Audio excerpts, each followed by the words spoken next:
plus que ça. On va commencer bi'idhnillah. Bismillahirrahmanirrahim wa salatu wa salam ashraf al-mursalin. Alhamdulillahi alladhi hadana li hadha wa ma kunna linahtadiya lawla an hadana Allah. Alhamdulillahi alladhi anzala ala 'abdihi al-kitaba wa lam yaj'al lahu 'iwaja. Rabbi shrah li sadri wa yassir li amri wahlul 'uqdatan min lisani yafqahu qawli. Amma ba'd. Assalamu alaykum wa rahmatullahi wa barakatuh à tous. Et bienvenue dans cette session live, Facebook Live, s'intitulant Jamais sans mon mushaf de mon Coran et moi. Alors avant de rentrer dans le vif du sujet, je vais faire une brève introduction, une brève présentation, parce que, masha'Allah, ça a tellement suscité d'engouement et de partage cette annonce par rapport à la session live, que depuis 48 heures, il y a eu à peu près entre 200 et 500 nouvelles personnes qui ont aimé la page.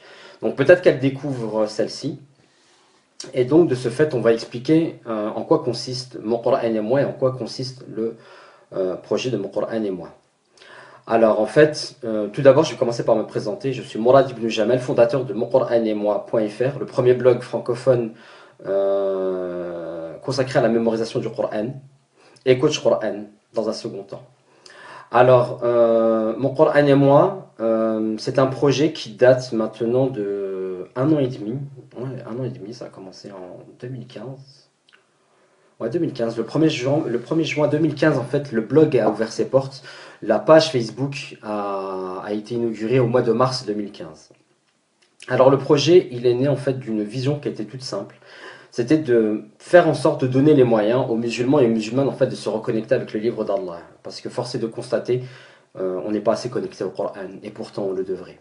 Alors pourquoi est-ce que j'ai appelé ça Mon Coran et moi? Parce que tout simplement, le lien qu'on doit entretenir avec le Coran, c'est une relation qu'on doit entretenir chaque jour. Donc d'où le nom Mon Coran et moi. Donc effectivement, je tiens également à préciser que normalement, en principe, en théorie, on n'est pas censé dire Mon Coran. C'est vraiment pour illustrer cette relation qu'on a avec le livre d'Allah subhanahu wa ta'ala. Alors, et donc reconnecter les gens avec le Coran et parvenir à faire en sorte que le Coran devienne le compagnon de leur vie. Et le slogan de Mon Coran et moi est tout simple. C'est Al-Coran pour tous, dans chaque cœur, entre chaque main, dans chaque tête. Pourquoi dans chaque cœur? Tout simplement parce que ça commence avec l'amour d'Allah subhanahu wa ta'ala. Car le livre d'Allah, car le Coran n'est que le livre d'Allah subhanahu wa ta'ala. Donc ça commence par l'amour d'Allah subhanahu wa ta'ala. Et donc, de manière conséquente, l'amour du livre d'Allah, du Coran. Dans un second temps, dans chaque main. Pourquoi dans chaque main? Parce que forcément, si on a le Coran entre les mains, ça amène à la productivité, ça amène à avoir une relation. C'est-à-dire qu'on peut très bien avoir le Coran dans son cœur, mais en fait, notre mushaf, il est déposé sur un morceau de notre, enfin, sur un morceau, sur notre bibliothèque, il est en train de prendre la poussière. Et le fait qu'on dise justement dans chaque main, ça veut dire qu'on est en train de l'utiliser. Le Coran, c'est fait pour être lu, pas fait pour être décoré. Permet de passer à la productivité. On y reviendra plus tard à cette notion de productivité dans quelques instants, Inch'Allah. Et ensuite, on a dit dans chaque tête, parce que le rêve de tout musulman, c'est de parvenir en fait à réciter le Coran. Bien sûr, réciter le Coran n'est pas une finalité, c'est un biais. La finalité du Coran, c'est de le mettre en application, mais il y a quand même, comment dire, une certaine appréciation vis-à-vis de la récitation du Coran, notamment par rapport à la concentration que l'on peut avoir dans la salat. Alors j'ouvre juste une petite parenthèse par rapport à cette notion de mettre en application le Coran et de le réciter. Alors réciter le Coran, c'est également le mettre en application. J'ouvre juste cette parenthèse pour expliquer un peu ce qu'il en est. Pourquoi est-ce que réciter le Coran, c'est également le mettre en application? Tout simplement parce qu'Allah Azza wa Jalla dans le Coran nous dit وَرَتِّلِ الْقُرْآنَ تَرْتِيلًا. Allah Azza wa Jal s'adresse au prophète alayhi salatu wa salam et il l'exhorte justement, il lui donne un ordre par le biais de l'amr en lui disant et récite le Coran de manière convenable. Alors je ferme maintenant la parenthèse.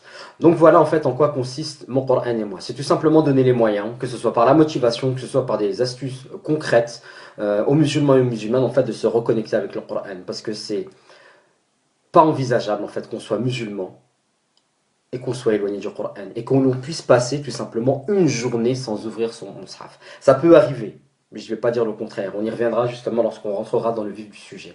Mais il faut qu'on développe cette relation avec le Coran, et c'est là tout le projet de mon Coran et moi. Alors mon intervention va se dérouler en deux temps.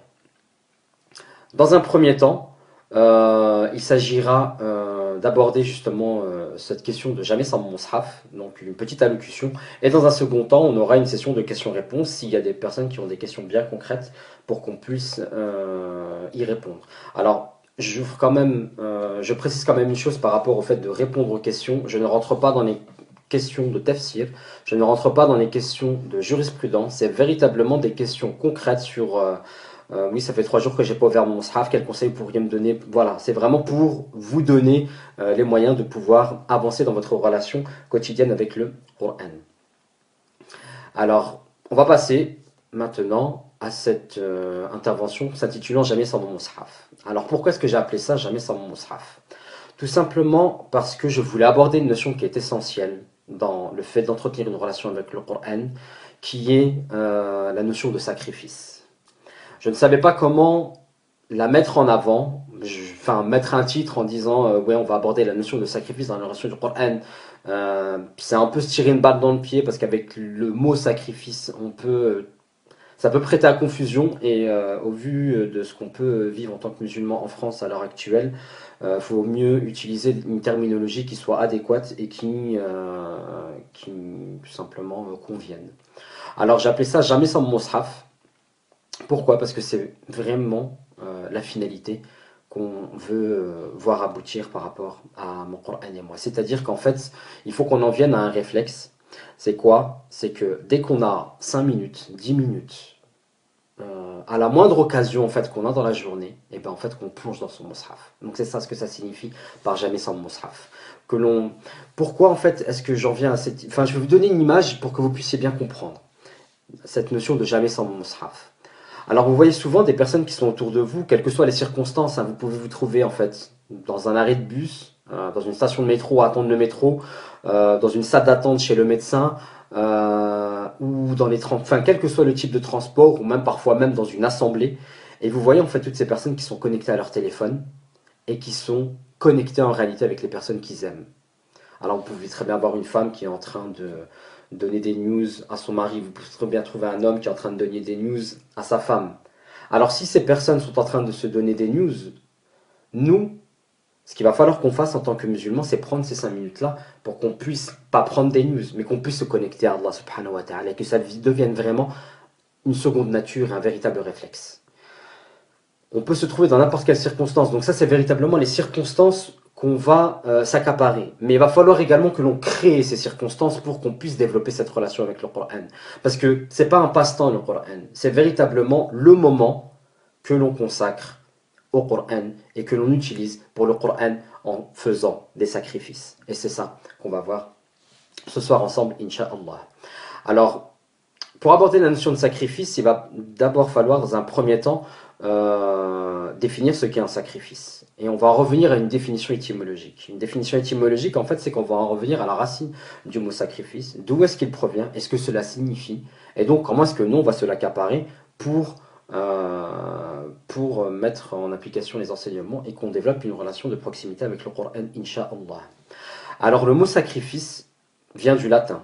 Il vient du latin sacrificium, dérivé de sacrifare. Et en fait, dans la langue latine, ça signifie faire sacré, sacrifier, rendre sacré. Alors en fait, si on veut développer un peu plus cette idée, c'est-à-dire que par certains actes, par certains gestes, on va rendre sacré une chose. Donc c'est-à-dire que par exemple, eh bien, on va vous demander de faire quelque chose, vous n'avez pas forcément envie de le faire. Donc vous avez un ami qui va venir et qui va vous demander un service, vous n'avez pas forcément envie de le faire, mais tout simplement parce que vous aimez cet ami, vous allez vous-même vous mettre de côté et faire abstraction en fait du ressenti négatif que vous avez, tout simplement pour lui prouver en fait que vous l'aimez par ce geste-là. Et c'est pour ça qu'on le dit parfois. Hein. Si je le fais, c'est simplement pour toi. Hein. C'est-à-dire que c'est uniquement parce que je t'aime que je le fais.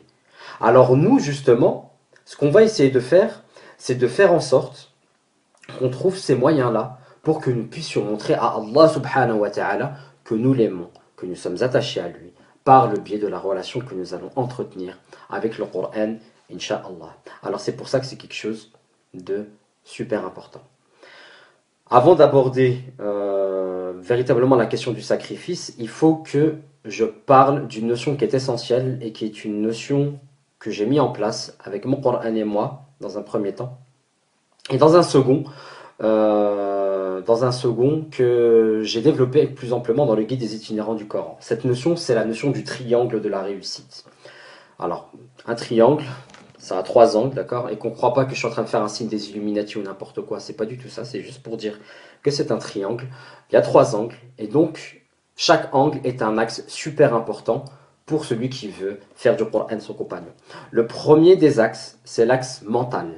Alors, par le biais de mental, qu'est-ce que je veux dire? Je veux dire qu'il y a une préparation mentale à avoir lorsqu'on va vouloir faire en sorte de s'acheminer dans l'itinéraire qui est la mémorisation du Coran. Pourquoi? Tout simplement parce que lorsque on veut entamer une bataille, il va falloir qu'on la prépare.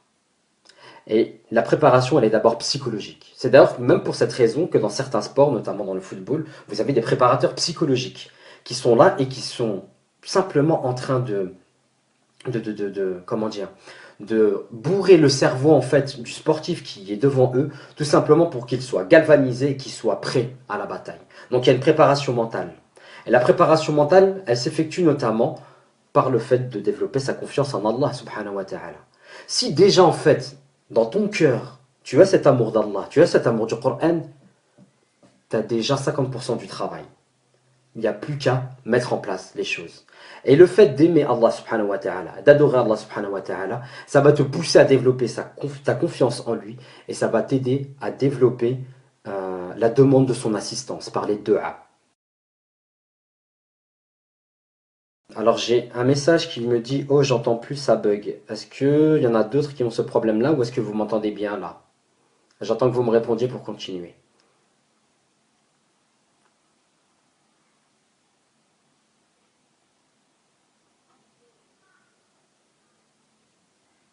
Est-ce que vous m'entendez?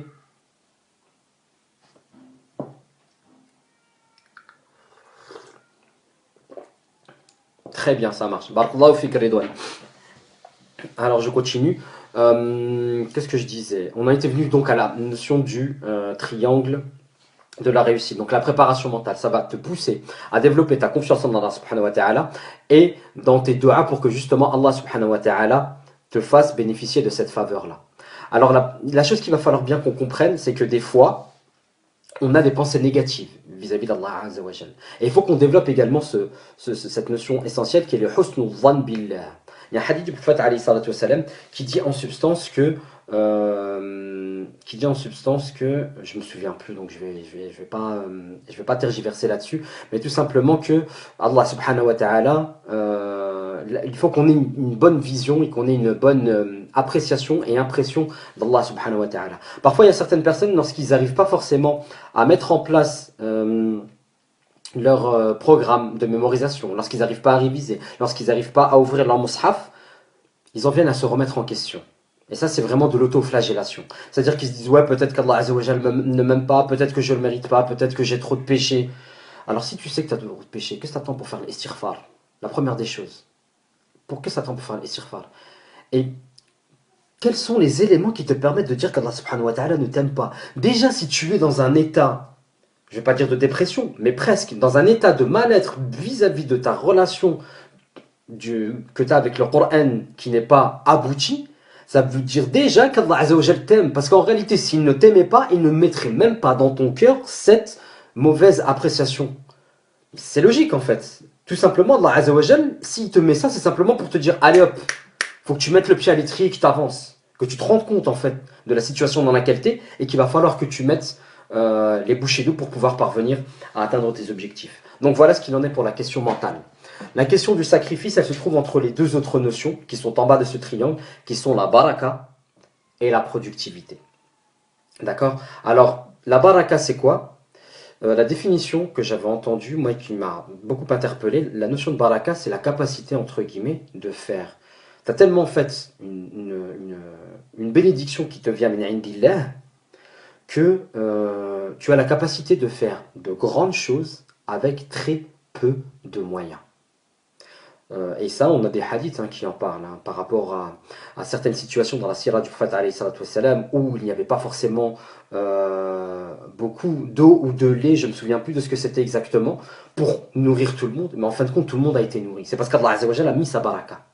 Et nous, on a besoin de cette baraka tant par rapport à la gestion de notre énergie, que la gestion de notre temps. Parce que c'est ça le plus gros challenge à l'heure actuelle, en fait. C'est de pouvoir avoir une gestion du temps qui nous permette d'arriver à atteindre nos objectifs vis-à-vis du Coran. Et ensuite, la productivité. La productivité, c'est tout simplement être stratégique et intelligent et être programmé pour pouvoir atteindre les objectifs que l'on sera fixés. Donc, je vous le dis de cette manière-là. Je ne vais pas rentrer plus dans le développement du triangle de la réussite.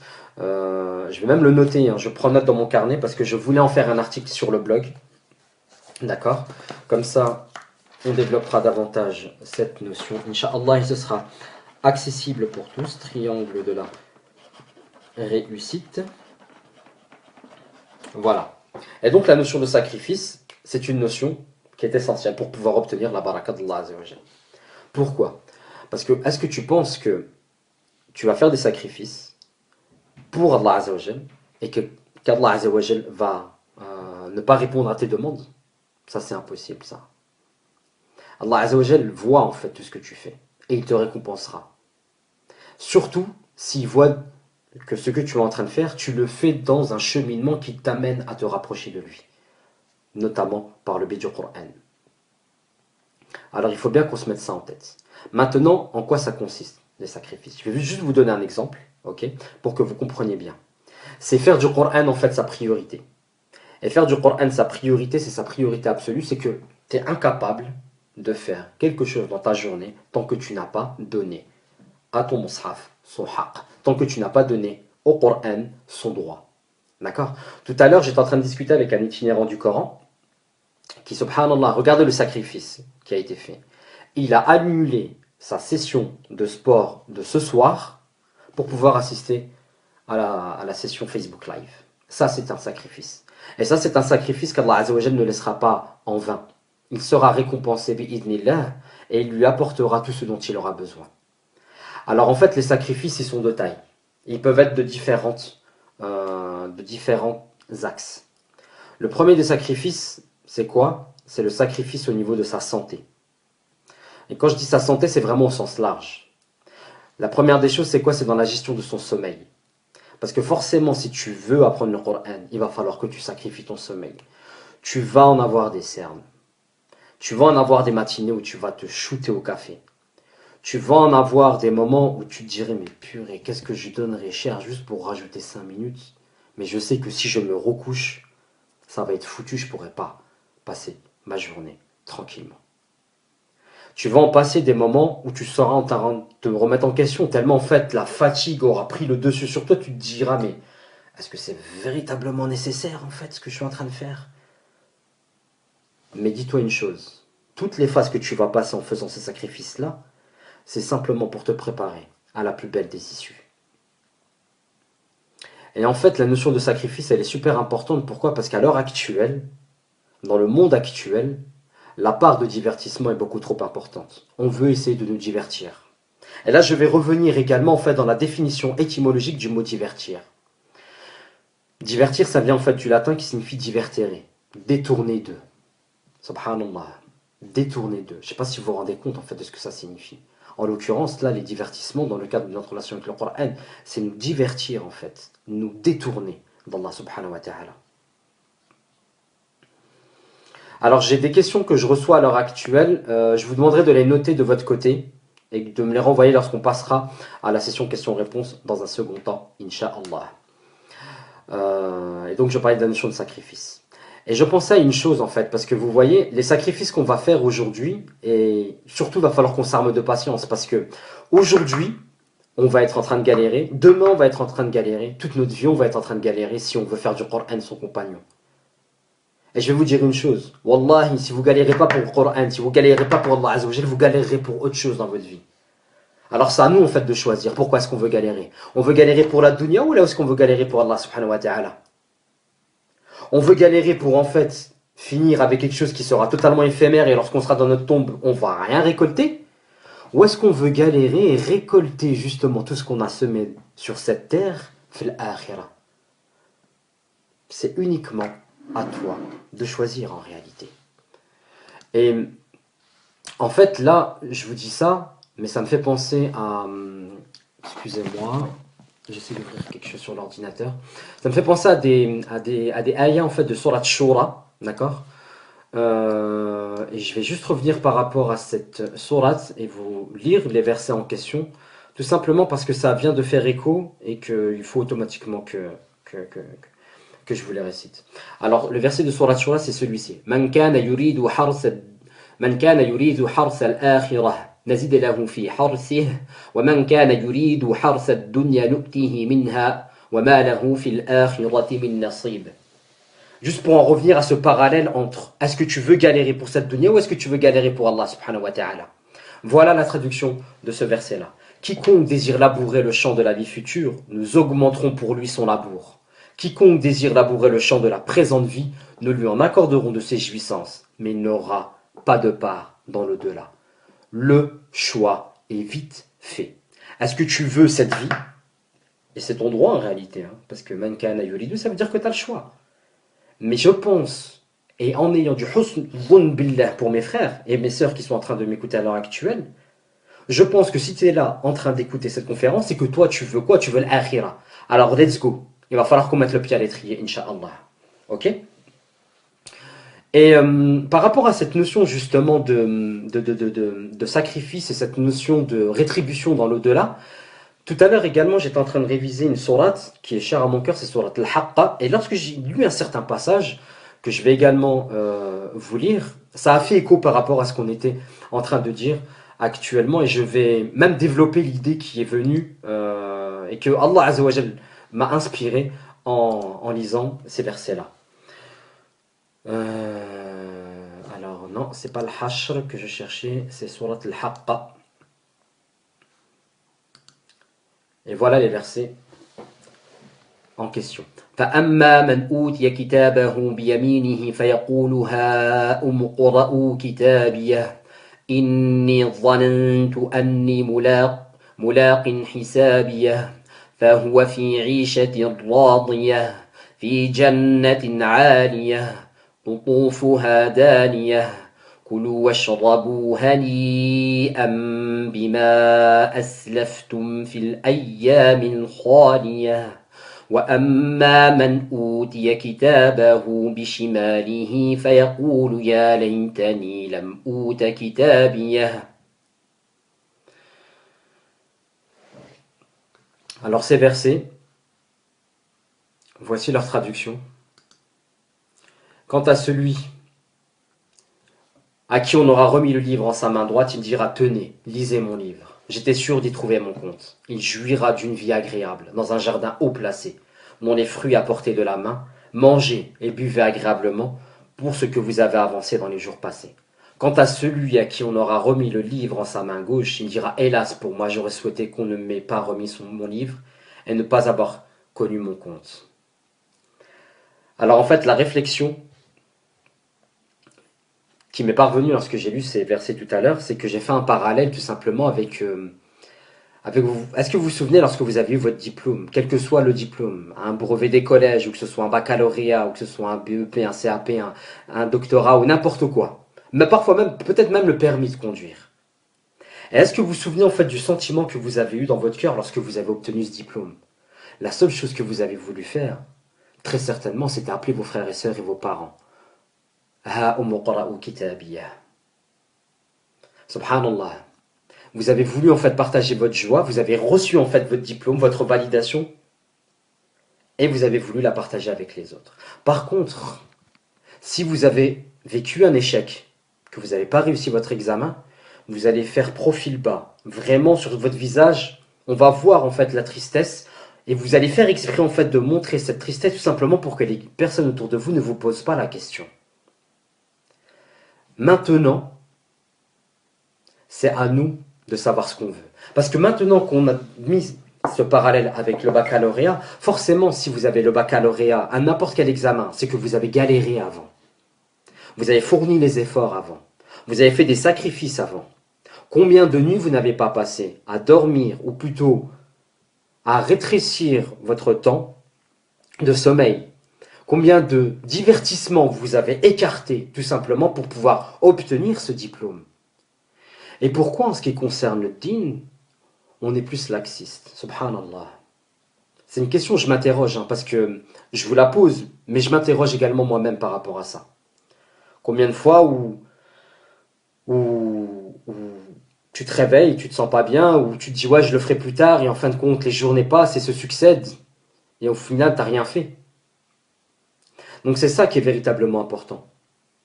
C'est qu'est-ce que tu vas faire toi pour faire en sorte de pouvoir obtenir ce que tu veux.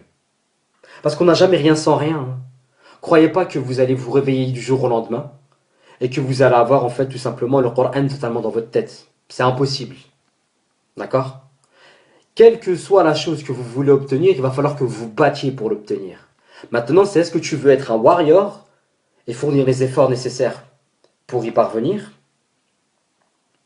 ou est-ce que tu vas te reposer sur tes lauriers?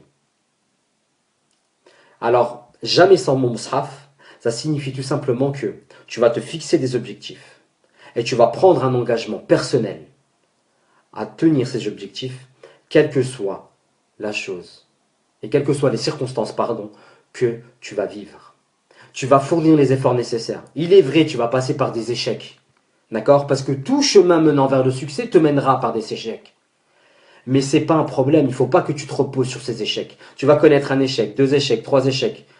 Il va même arriver certaines fois où tu vas avoir un blackout, pendant un certain temps, tu ne seras plus capable d'ouvrir ton mushaf. Et c'est ça la vie.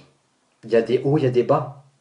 Alors est-ce que tu veux rester en bas ou est-ce que tu veux profiter du moindre moment où tu vas pouvoir te relever pour pouvoir poursuivre le chemin et l'itinéraire que tu t'es fixé? Jamais sans mon mushaf. Tu ne sors jamais sans ton mushaf. Tu te fixes des objectifs. Et des objectifs qui sont personnels, qui sont à ton niveau et qui sont réalisables pour toi par rapport aux circonstances que tu connais. J'ai écrit un article récemment concernant la révision du Coran. J'ai parlé d'un frère qui, lui, révise le Coran dans sa totalité en 3 jours. C'est-à-dire qu'en 3 jours, il lit 200 pages par jour.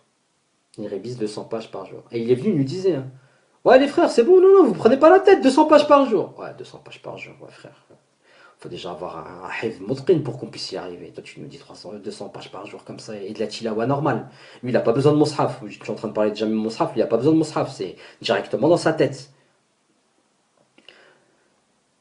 Mais pour y arriver à là, il a galéré. Wallahi, il en a passé des nuits blanches.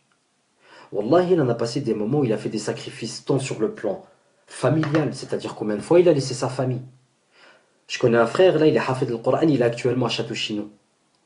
Wallahi, il est parti à Château-Chinon pour pouvoir obtenir son ijaza, et il a laissé derrière lui sa femme et sa fille. C'est ça, frère, faire des sacrifices. Faire des sacrifices sur le plan familial. D'accord? Il y a certains moments que tu ne vas pas pouvoir passer avec ta femme, pas certains moments que tu ne pourras pas passer avec ton mari, certains moments que tu ne pourras pas passer avec tes enfants, certains moments que tu ne pourras pas passer avec tes parents, parfois même. Il y a des sacrifices tant sur le plan du divertissement. Ben ouais. Moi, je vais vous raconter l'histoire d'un frère. C'est un frère qui a mémorisé le Coran. Regardez ce qu'il a fait. La stratégie, en fait, tellement il a du husn, dhann billah, tellement il a une pensée positive d'Allah subhanahu wa ta'ala, il a eu une stratégie inversée. C'est-à-dire, je sais qu'Allah Azza wa Jalla va me faire bénéficier de sa baraka. Et c'est un amoureux de football. Et vous savez dans quelles circonstances est-ce qu'il apprenait le Coran? Quand on l'appelait ou on le contactait pour soit aller voir un match de foot, soit pour aller jouer au foot, le frère répondait non, à contre-cœur. Et il profitait en fait de ces circonstances-là pour aller se retrouver avec son mushaf. Et voilà. Son hifz, sa mémorisation, sa révision était beaucoup plus simple. Parce qu'Allah Azza wa Jalla avait mis sa baraka. Il avait mis sa baraka pourquoi? Parce qu'il avait fait les sacrifices pour. Alors, en continuant justement sur cette notion de sacrifice, c'est juste qu'il va falloir qu'on se regarde en face et qu'on se pose, mais véritablement, euh, qu'on se pose véritablement la question de qu'est-ce qu'on veut en fait dans cette vie. Et à partir du moment où vous avez une vision qui est bien établie, il va falloir qu'on mette le pied à les trier. D'accord? Donc je répète cette expression parce qu'elle est très appropriée. Mais tout ça commence en fait par un facteur qui est essentiel, c'est l'intention. Pour qui? Pourquoi est-ce que tu fais ce que tu es en train d'entreprendre? Je vais pas vous mentir, hein, les frères. Wallahi, avant de commencer cette session live, j'ai voulu la reporter. Simplement parce que voilà, j'ai été malade pendant ma Umrah, j'ai eu une opération la semaine dernière, j'ai des nuits qui sont pas forcément des plus simples, j'étais fatigué, j'ai eu un mal de crâne. Et je me suis posé la question tout seul, je me suis dit, mais attends, tu fais ça pour qui? Si tu fais ça pour toi, il n'y a pas de problème, tu peux aller te recoucher, aller dormir. Mais si tu fais ça pour Allah subhanahu wa ta'ala, t'as pas le choix, frère. Tu y vas et puis c'est tout. Il faut tout simplement en fait que donc vous regardiez en face et que vous posez la question pour qui, pourquoi est-ce que je fais ce que je suis en train de faire?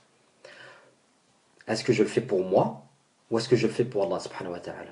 Alors effectivement, vous pouvez le faire pour vous, mais dans un second temps. Quand je dis dans un second temps, c'est pour vous, dans le sens où vous attendez les récompenses vis-à-vis d'Allah Azza wa Jal. Mais vous le faites parce que c'est un acte d'adoration. Alors là, voilà ce qu'il en est par rapport à la notion de sacrifice. J'ai pas forcément envie de développer davantage cette notion-là. C'était juste un rappel que je voulais partager avec vous. D'accord? J'espère qu'il aura été bénéfique et que ça vous a été utile et que ça vous a boosté justement à rouvrir votre mushaf. D'accord? Alors, maintenant que vous avez regardé cette vidéo-là et que vous avez assisté à cette conférence, ce que je vous demande, c'est demain. On va pas attendre la semaine prochaine ou n'importe quoi, d'accord? On part demain. Dès demain, en fait, vous prenez une feuille, un stylo, vous dites, voilà ce qu'il en est à l'heure actuelle par rapport à ma relation avec le Coran. Point de départ. L'arrivée, c'est quoi? C'est quel est votre objectif? Est-ce que vous voulez faire en sorte que le Coran soit votre compagnon? Qu'est-ce que ça signifie? Ça signifie lire tant de pages par jour. Pour vous, hein, vous fixez un objectif qui soit défini pour vous. Et vous mettez tout simplement des échelons entre. D'accord? C'est ce qu'on appelle en fait dans les sciences de l'éducation la programmation-programmation. La programmation-programmation.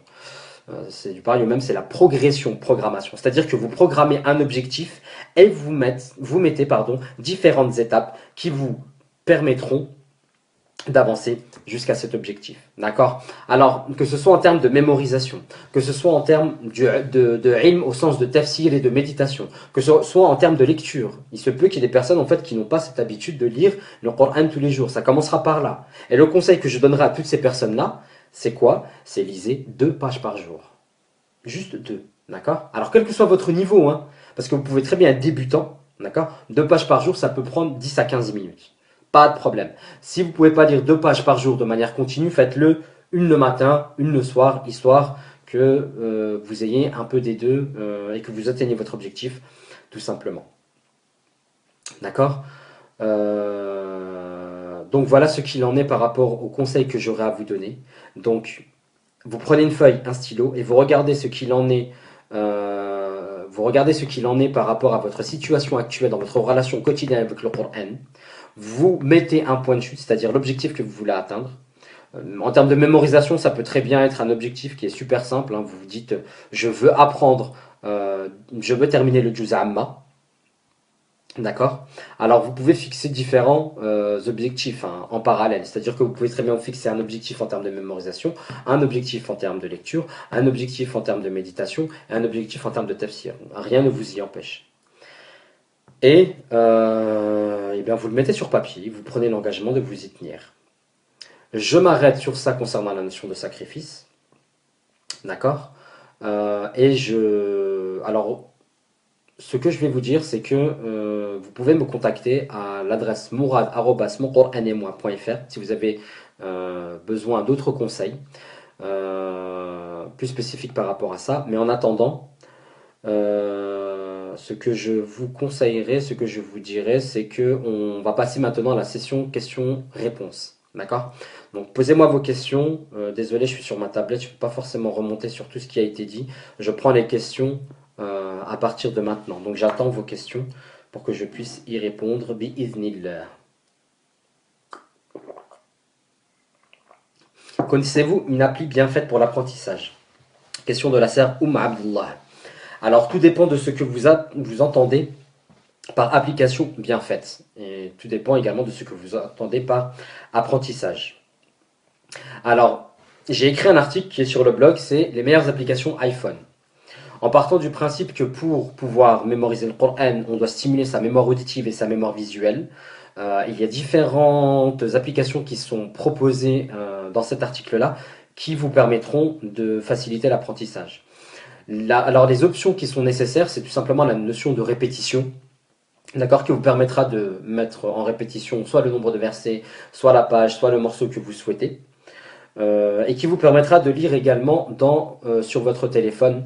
Et le fait de stimuler et la mémoire auditive et la mémoire visuelle, comme le disait un spécialiste en sciences de l'éducation qui s'appelle Antoine de la Garandrie, ça vous permettra d'être dans une situation de réussite par rapport à votre apprentissage. Et une application, alors il y en a deux que je conseillerais vivement. La première, c'est Tashquran, T-A-J-Q-U-R-A-N, c'est l'application que j'utilise depuis que j'ai eu un iPhone. Et la deuxième, c'est l'application Ayat, A-Y-A-T, qui est beaucoup plus complète que Taj Quran, mais qui est beaucoup moins ergonomique quant à sa navigation. Donc voici les applications que je vous conseillerais. Alors je remonte un peu. Connaissez-vous une application bien faite pour l'apprentissage? La Shafik Akhi, Amin, pourrais-tu mettre l'enregistrement en audio par exemple en téléchargement pour booster ou rebooster durant ce travail?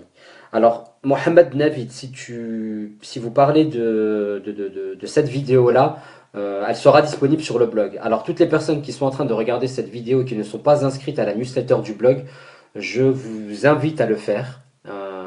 Vous avez même un e-book qui est gratuit, qui vous sera totalement offert, en vous rendant sur www.moncouranemoi.fr.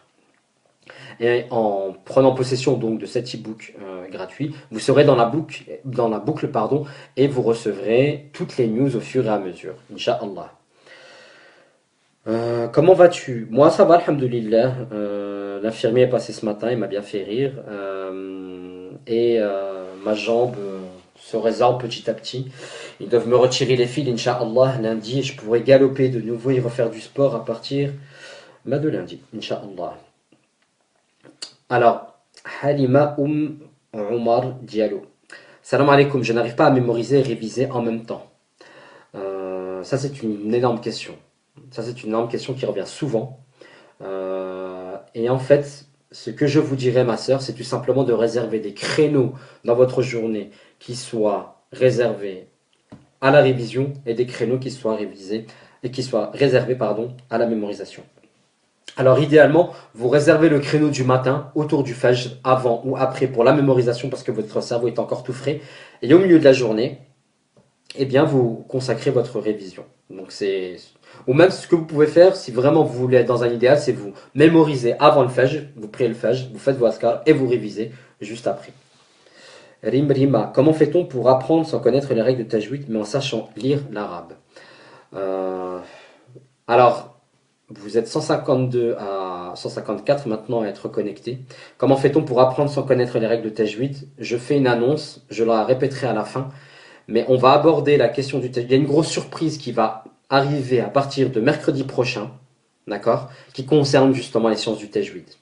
Je vous en dis pas plus, restez connectés sur la page Mon Coran et moi, et inscrivez-vous surtout à la newsletter. Il y a quelque chose qui se prépare à partir de mercredi prochain, Inch'Allah, concernant les sciences du tajwid.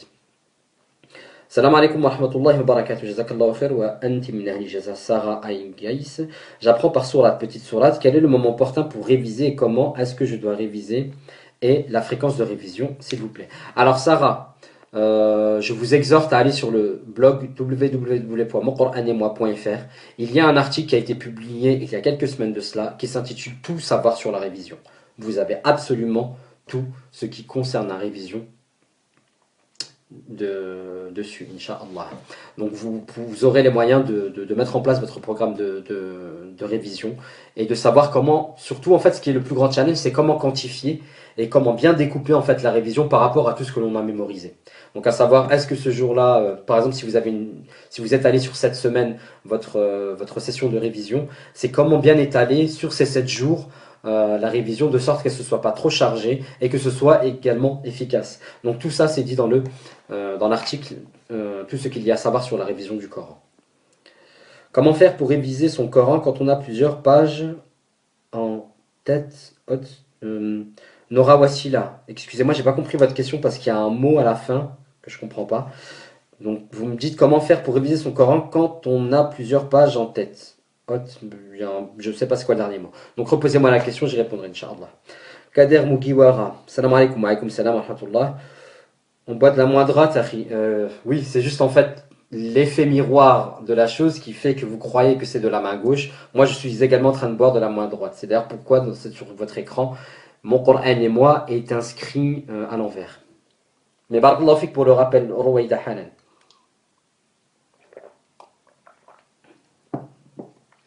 Salam alaikum, pourquoi il faut absolument, spécialement sacrifier le sommeil pour l'apprentissage? C'est obligé d'apprendre le Coran la nuit? Ce n'est déjà pas obligé d'apprendre le Coran. La première des choses, c'est que apprendre le Coran, ce n'est pas une obligation.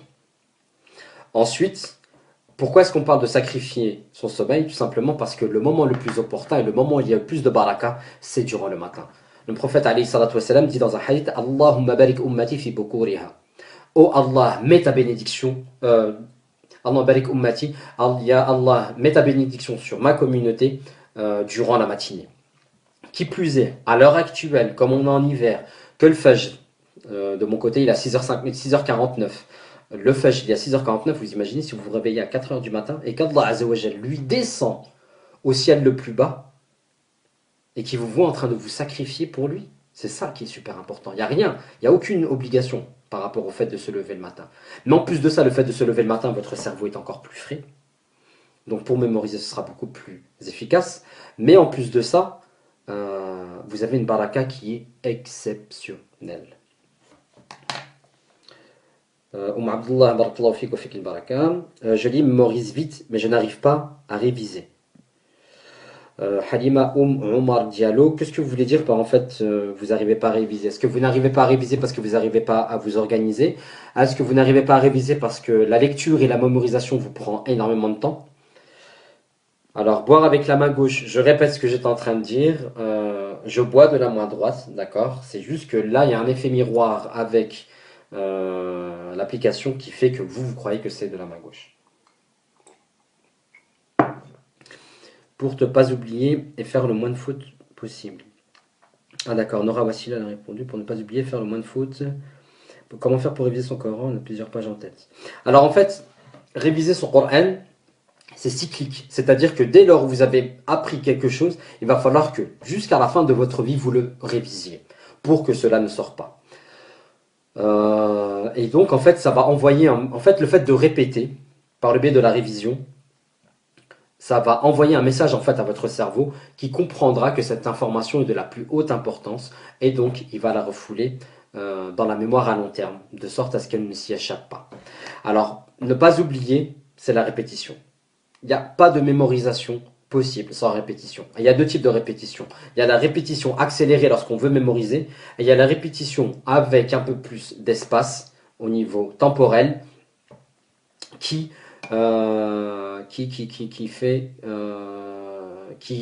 la révision en fait. Et concernant la question de faire le moins de fautes possible, si vous remarquez qu'il y a trop d'erreurs, et quand je parle d'erreurs dans le cadre de la mémorisation, envisagez une session de rattrapage. C'est-à-dire que si vous voyez qu'il y a une page où vous buguez de trop, ou que vous n'êtes pas à l'aise avec celle-ci, et quand je dis pas à l'aise avec celle-ci, c'est que vous n'êtes pas capable de prier avec celle-ci. D'accord? Si vous voyez que vous n'êtes pas disposé à pouvoir prier avec cette page, eh bien vous envisagez une session de rattrapage qui consiste en fait à réapprendre la page. C'est tout. Et j'ouvre une parenthèse par rapport à cette question-là. J'ai beaucoup de personnes qui me disent ah oui, je pensais avoir bien appris, mais je me suis rendu compte que j'ai mal appris, ça m'énerve, j'avance pas. Alors vous voyez en fait, on est un peu ingrat vis-à-vis des bienfaits qu'Allah subhanahu wa ta'ala nous donne. Et effectivement, on a l'impression que c'est un échec parce qu'on a voulu apprendre quelque chose et il va falloir qu'on recule. En réalité, on ne recule pas. C'est une opportunité supplémentaire qu'Allah Azzawajal nous donne pour qu'on puisse entretenir davantage la relation avec le Coran. Parce que imaginez-vous que vous avez appris votre page. Qui vous dit que vous alliez justement pas laisser tomber votre mushaf? Le bienfait qu'on a, c'est quoi? C'est que quand bien même on soit en train de mémoriser, de rattraper ce qu'on a à rattraper, ou de réviser le Coran, imaginez-vous le bienfait qu'Allah Azzawajal nous donne à nous permettre de lire sa parole. Vous êtes choisis en fait. Hein. C'est ça qu'il faut se rendre compte. C'est que lorsque tu es en train d'ouvrir ton mushaf, tu crois que c'est toi qui ouvres le mushaf? C'est Allah Azza wa Jal qui t'a appelé à lui, toi qui as répondu à son appel. C'est lui qui t'a invité à lui. Alors qu'on ne soit pas ingrat par rapport au bienfait qu'Allah subhanahu wa ta'ala nous donne. Et soyez reconnaissants justement. Et soyez un warrior également. Si vous avez des pages à réapprendre, réapprenez-les. Rome ne s'est pas construite en un jour. Alors votre hifz, ça va être la même chose. On continue. Le site House of Quran est super. Alors je ne connais pas ce site-là. Mais Barakallahu Fik, j'en prends note, j'irai le voir plus amplement. House of Quran. Ensuite, pour ne pas oublier faire un possible, bien sûr, t'es plus performant. Salam alaikum wa rahmatullahi wa barakatuh. J'apprends par ce premier, j'ai répondu. Salam alaikum, je ne lis pas l'arabe. Puis-je lire le Coran en français? Alors, effectivement, rien ne vous empêche de lire le Coran en français. Mais de manière, comment dire, de manière originelle et de manière. Je n'arrive pas à trouver le terme. Mais concrètement, en fait, on ne peut pas considérer que le Coran en français soit le Coran. Parce qu'Allah Azza wa Jal nous dit à plusieurs reprises, Inna anzalnahu, dans surat Zukhruf notamment, Inna ja'alnahu Qur'an arabiyyan la'allakum ta'qilun. Nous en avons fait un Coran en arabe afin que vous réfléchissiez. Alors effectivement, tu peux le lire en français, tu peux le lire en n'importe quelle langue, mais ça ne vaudra pas l'arabe. D'accord? Et même la récompense, ça ne vaudra pas l'arabe. Et, wallahi, wallahi, wallahi, même pour les personnes qui lisent en phonétique, le conseil que je vais vous donner, votre priorité à vous, ça va être d'apprendre à lire l'arabe. Lire le Coran en arabe, ça n'a aucune valeur. Et ça n'a aucun égal. Vous allez passer du tout au tout. C'est comme si vous aviez connu le terrain de foot qui est en bas de chez vous et que vous finissez à Bernabéu, au Real Madrid. D'accord? Ça n'a rien à voir. Ensuite, comment apprendre sans shir disponible pour corriger le tajwid? Barakallahu fik. Sans shir disponible, je pense pas qu'il n'y ait pas de shir disponible. Peut-être qu'autour de vous, il n'y a pas de shir disponible. Mais à l'heure actuelle, sur Internet, alhamdoulilah, on a de quoi faire. Faut juste en fait qu'on fasse le nécessaire pour qu'on puisse parvenir à trouver les solutions. Mais je conserve quand même cette remarque parce que c'est un manque qu'il va falloir pallier. Car quand bien même ils ne sont pas forcément disponibles autour de nous, il faut mettre en place les efforts nécessaires et les plateformes nécessaires pour faire en sorte que les enseignants puissent rencontrer les élèves et que les élèves puissent avancer avec un enseignant. Donc, comment apprendre sans shir disponible pour corriger le tajwid? Je vous dirais de continuer à apprendre, d'accord? Et tout dépend de votre niveau de tajwid en fait. Si vous avez quand même un niveau où les erreurs graves, ce qu'on appelle l'ahl ou jali, sont épurées, vous pouvez continuer à apprendre. Salam, quelle est la meilleure traduction du Coran? Alors ça dépend en fait ce qu'on cherche en fait à travers la traduction du Coran. Parce qu'il y a deux types de traductions à ma connaissance qui sont importantes.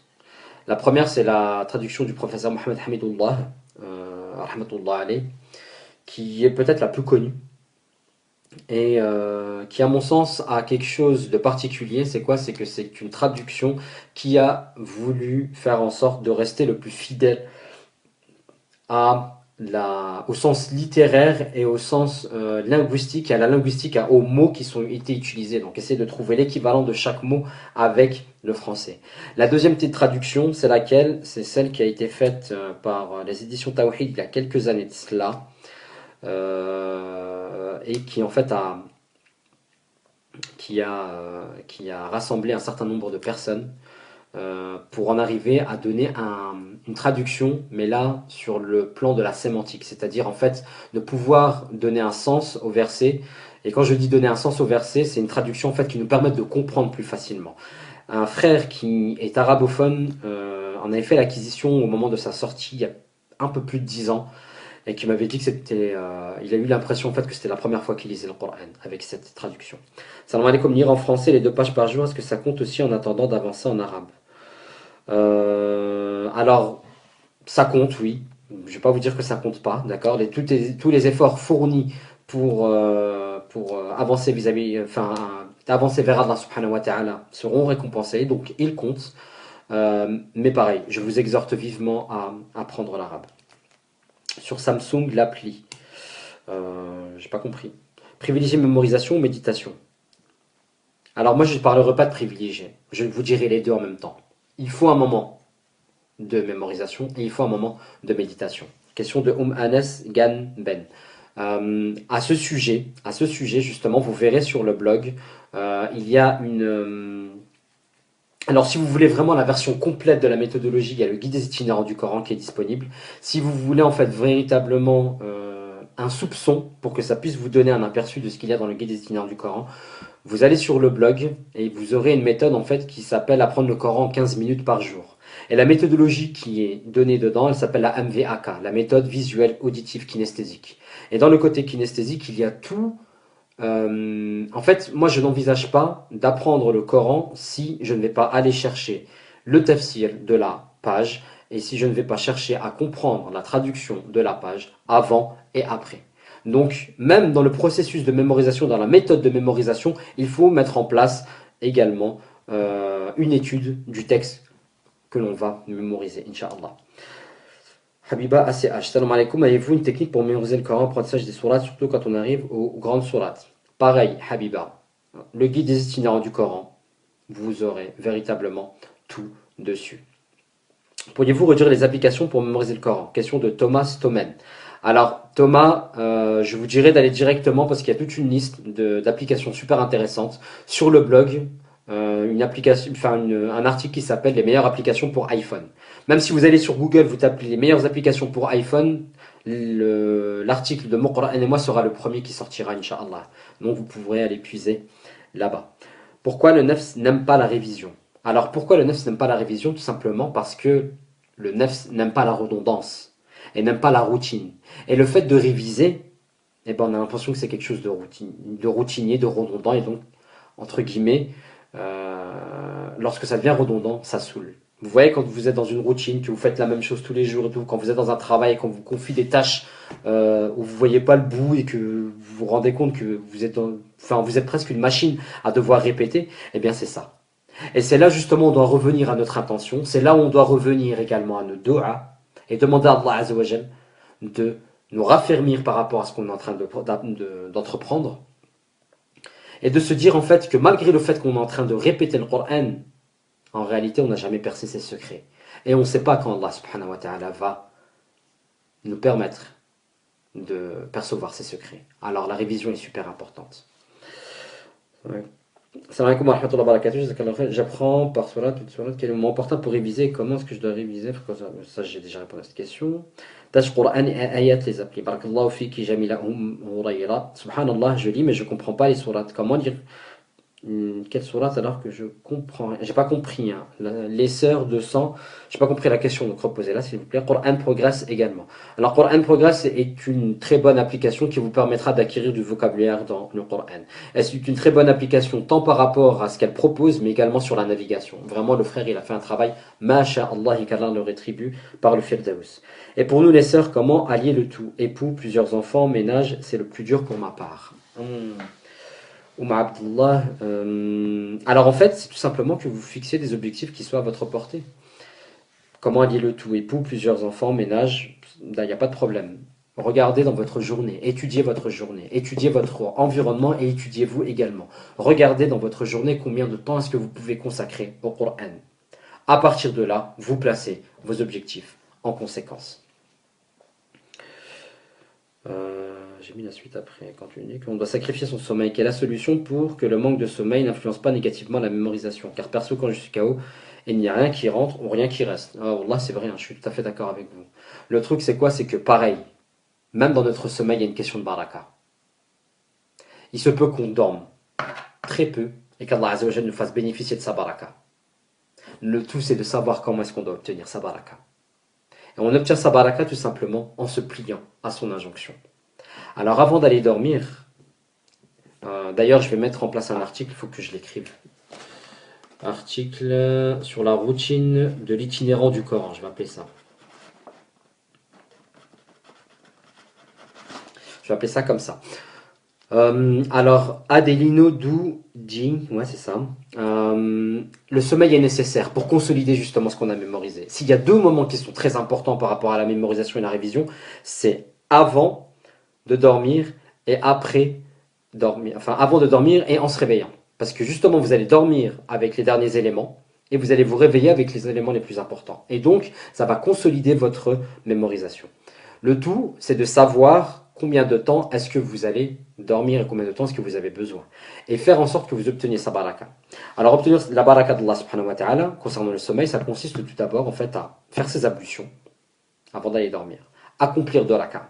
Vous faites vos ablutions avant d'aller dormir, vous accomplissez 2 unités de prière, et à la fin, une fois que vous avez fait le salam, à ce moment-là, vous vous invoquez Allah Azza wa Jal, et vous lui dites, Ya Allah, c'est en ton nom que je vais me coucher, c'est en ton nom que je vais me réveiller. Ya Allah, je t'implore pour que tu puisses me permettre de rétrécir mon sommeil, mais que tu y mettes en fait ta baraka, de sorte à ce que malgré le peu d'heures de sommeil que je vais avoir, je me sente en pleine forme. Car c'est uniquement en ton nom que je me réveille et c'est uniquement pour toi que je me réveille demain matin et que je veux me retrouver auprès de toi et que je veux chercher ta proximité et que je veux t'adorer conformément à ce que tu exiges de nous. Est-ce que vous croyez qu'en disant ça, Allah Azza wa Jal ne va rien faire? Par rapport au dua, il faut comprendre en fait qu'Allah Azza wa Jal c'est le maître de l'univers. Et donc, il a tout à sa disposition. Alors demandez-lui tout ce dont vous avez besoin. Et lorsqu'on parle de demander, je ne parle pas de demander une nouvelle voiture, de se marier ou d'obtenir son bac. Je parle de vous permettre de vous acheminer vers lui. C'est ça qui est le plus important. Et vous voyez la dua qu'on dit Allahumma a'inni ala zikrika wa ala shukrika wa ala husni ibadatik. Ya Allah, aide-moi par rapport à ton zikr, par rapport à la reconnaissance que je dois avoir pour toi, à la husni ibadatik, à l'excellence dans les actes d'adoration. Donc également, pour l'accomplissement des actes d'adoration, il faut qu'on implore Allah subhanahu wa ta'ala. Donc voilà ce qu'il en est à l'ino de lit. DBZ, Naruto ou One Piece. J'ai jamais accroché Naruto. One Piece, non. Éternellement DBZ, désolé. Adi El-Hadri. Assalamu alaikum. Comment être constant et régulier dans l'apprentissage? Alors en se fixant des objectifs qui sont clairement définis et qui sont à notre portée. Donc aujourd'hui, peut-être que vous allez lire une page par jour. Demain, enfin dans 2 mois, ça va être 2 pages par jour. Puis au fur et à mesure, vous allez vous rendre compte que vous avez passé un cap et donc que vous allez rajouter. Donc vous sortez de votre zone de confort, ou du moins vous élargissez votre zone de confort, de sorte à pouvoir parvenir à un objectif beaucoup plus grand et beaucoup plus large au fur et à mesure. Salam, y a-t-il un intérêt à apprendre le Coran en arabe sans apprendre la signification? Non, absolument pas en fait. Le Coran nous dit que le Coran c'est un rappel. Alors si on ne se rappelle pas par le Coran, alors on a le choix. Enfin, c'est pas on a le choix. C'est soit le Coran sera sera une preuve contre nous ou une preuve pour nous. Et si on est en train de mémoriser, parfois on s'en rend même pas compte. Hein. Des fois, on peut très bien passer sur certains passages du Coran, on est en train de les réciter, et en fait ça nous concerne directement. Mais comme on comprend pas, on n'est pas interpellé. Alors non. C'est pour ça qu'il faut lier à la mémorisation du Coran l'étude du texte, que ce soit par la traduction ou les tafsirs. D'accord? Barakallahu fik, Soufiane, pour ta question. Allah barik fi beaucoup rire. Barakallahu fik, Tanger, jeunesse. Mon Coran et moi.fr. Barakallahu fik. Moi, je n'arrive pas à mémoriser, je peux rester des jours et des jours sur quelques versets. Abdullah. Alors, moi, je n'arrive pas à mémoriser, je peux rester des jours et des jours sur quelques versets. Peut-être que vous n'avez pas forcément la méthodologie la plus adéquate. Et Abdullah, je vous exhorte personnellement à aller sur le blog et à chercher la méthodologie apprendre le Coran en 15 minutes par jour. Vous verrez qu'avec cette méthodologie, wallahi, wallahi, wallahi, il y a des personnes qui ont fixé une page à apprendre, et c'est une méthodologie qui est allée en fait du dimanche soir jusqu'au samedi matin. Et avec cette méthodologie, en fait, dimanche soir, ils fixent un objectif, ils étudient le texte. Il y a des sessions de répétition le lundi, le mardi, le mercredi, le jeudi, le vendredi, et samedi matin uniquement, selon cette méthode-là, vous êtes censé être en train de mémoriser. Il y a des personnes qui sont arrivées mercredi soir, mardi soir, jeudi soir, qui m'envoient un message, ils me disent subhanallah, j'ai pas eu besoin d'attendre samedi, j'ai déjà pris ma page. Donc, faites vos preuves, testez-la. D'accord? Donc, toutes les personnes qui veulent une méthodologie pour apprendre le Coran, testez cette méthode-là. Fixez-vous un objectif pour la semaine prochaine et testez-la pour la semaine prochaine et revenez me voir à la fin de la semaine prochaine pour me dire ce qu'il en a été. Alors Joe Zinc, tu me dis 7h03 Épinal, ça dépend pour quel degré. C'est-à-dire que c'est 7h03 pour l'UEIF. Personnellement, je ne suis pas les horaires de l'UEIF, je suis en 15 degrés. Et ils sont à 6h48, 6h49. C'est pour ça que j'ai dit 6h48, 6h49 tout à l'heure. La science est une lumière, Allah ne donne pas sa lumière à un pécheur. Barakallahu fik, effectivement. Salam alaikum wa rahmatullah. Des conseils pour entretenir la motivation. Alors la motivation, en fait, elle est personnelle. Alors la motivation, il y a plusieurs moyens. C'est d'abord revoir son intention quotidiennement. Faire des du'as. D'accord? Et implorer Allah subhanahu wa ta'ala de nous permettre d'être des gens du Coran, des Ahlul Coran. Ensuite, pour entretenir la motivation, c'est s'entourer des personnes en fait qui ont l'amour du Coran. Forcément, lorsque vous y avoir l'effet d'influence. Si vous allez voir des personnes qui vont avancer et tout, à ce moment-là, vous allez. Moi, wallahi, une fois, je parlais avec. Je vais juste vous donner un exemple de l'importance de l'influence. J'étais en train de parler en fait avec un frère, et c'était à l'époque où j'étais à la fac, j'étais en deuxième année de fac, je crois. Et je parlais au téléphone, je prenais de ses news et tout, et il me dit. Et je savais pas en fait c'était quoi son niveau de Coran. Il me parlait d'une sourate, et puis je lui ai posé la question, je lui ai dit ouais, tu connais quoi comme sourate? Et à l'époque, j'étais vraiment un ibtida'i, c'est-à-dire j'étais vraiment un débutant. Il me dit ouais, je connais 7 Ahzab. Je lui dis quoi, tu connais 7 Ahzab? Et j'ai commencé. Tu sais, en fait, je vais pas vous dire que je l'ai pris comme une claque. C'est juste en fait de savoir que quelqu'un que je côtoie connaisse 7 Ahzab. Je me suis dit ouais, ça veut dire que lui il est capable et moi je suis pas capable. Et j'ai raccroché et directement en fait je suis reparti sur mon mushaf et machallah ça a vraiment été. Donc vous entourer, faire des ambiances de Coran, avoir ce que j'appelle des Q-buddy. Et ça, je vais y revenir très prochainement, Inch'Allah. Un Q-buddy, c'est quoi? Un buddy, en anglais, c'est quoi? C'est un pote. Et donc, quand on dit un buddy, c'est, on va dire un binôme. Q-buddy pour Coran. C'est avoir en fait quelqu'un avec qui vous vous challengez, avec qui vous avez un objectif. Vous êtes du même niveau et vous avez un objectif que vous voulez atteindre tous les deux. Et le fait de toujours se renvoyer la balle vous permettra en fait de vous maintenir sur la motivation.